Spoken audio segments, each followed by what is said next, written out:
આજે સૌ જાણીએ છીએ તે મુજબ 21મી જૂન એટલે કે વિશ્વ યોગ દિવસ છે.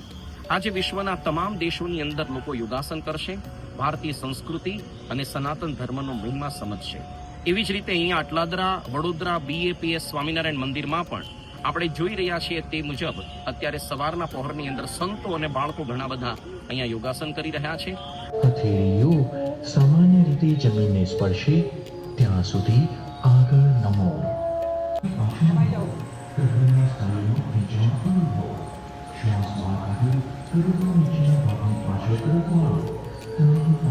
ભાઈને નિતંબની નીચે દબાવીને રાખો. પગ એવી રીતે રાખો કે બંને પગના અંગૂઠા જોડાયેલા રહે. નિતંબના અંગૂઠા અને રાહની વચ્ચે રાખો.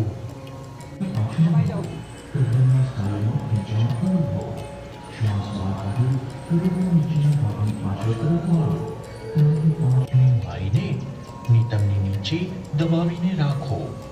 પગ એવી રીતે રાખો કે બંને પગના અંગૂઠા જોડાયેલા રહે. નિતંબના અંગૂઠા અને રાહની વચ્ચે રાખો.